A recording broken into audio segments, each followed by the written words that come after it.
Hey guys, hope everyone's well. So in the morning we're getting the bikes out of Las Vegas and we're going to head out to Beatty, Death Valley this morning.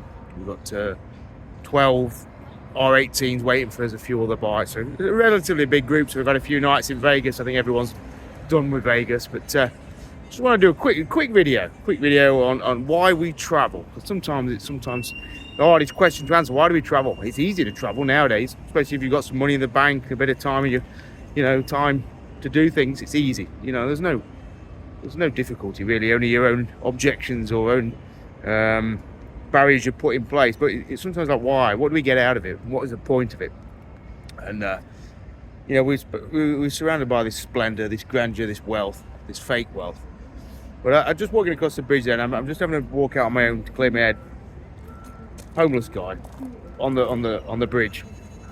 He's got a sign, but he wasn't panhandling. He wasn't bothering me. Not like some of the hustlers around here.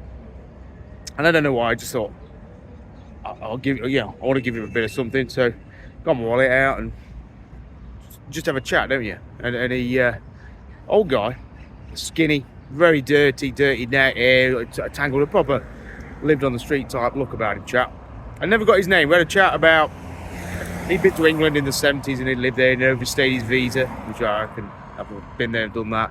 So we had a chat about that and just life and how he'd lost his money and why he was in the situation he was in and where he's at in his life and why he's in Nevada, because they get more money than being in California. He gets a bit of pension, and the difficulties obviously you've got in America if you're in that situation, getting yourself out of it, which is, we have a safety net in Britain, but the safety net here is very minimal, if any. So it's a tricky old life.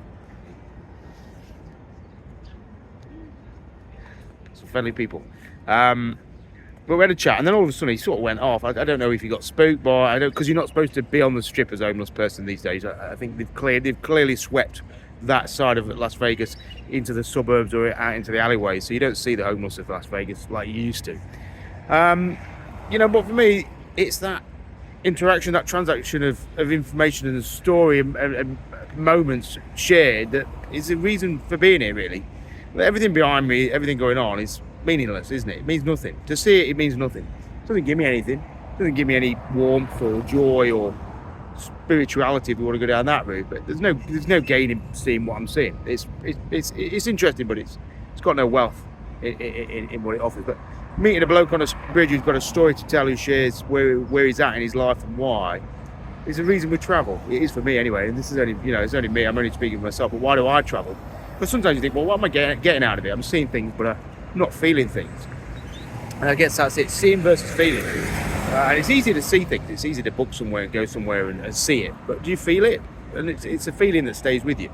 So I guess all I'm going to implore, if you're going travelling, is stop and chat, whether it's a homeless person or somebody in a shop or whatever. Because you'll get far bigger gain, I think, long term from doing that than just, riding down another spectacular road or going to another cathedral or Las Vegas or wherever. You know what I mean? There's memories made and there's lessons learned and there's emotions felt in those fleeting, free interactions than this place could ever offer. But this is just a shell. It's just buildings. But the people are going to give you some meaning. So why we travel?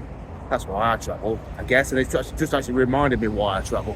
I don't travel to see these places because I couldn't care less, really. It's Vegas, but whether I'm here, I'd rather be back home, if you know what I mean. I'd rather be seeing my family than seeing a fake building.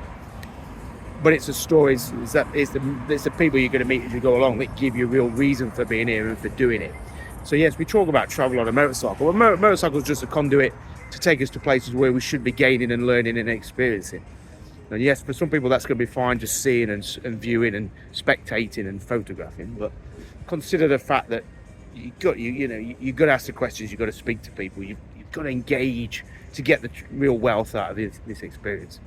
So that's it. I'm going to go and sort the gang out. They're all going to muster together this morning. Then we're going to get a taxi. We've got Doug, who's the RV driver. He's going to be our sort of support driver, and he's going to take us around. But same again, isn't it? We're all agonising. Are we going to see the right things, do the right things, ride the roads in the right sequence, have the right bikes, have the right gear? What does it matter? Matters not, does it? Could be on push bikes, in plimsolls. It matters not.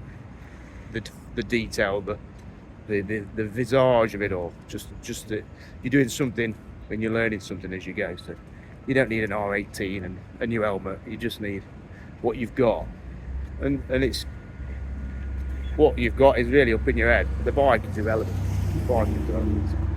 Yeah, gonna carry on. Go and see Paris. So you've got Eiffel Tower in the distance.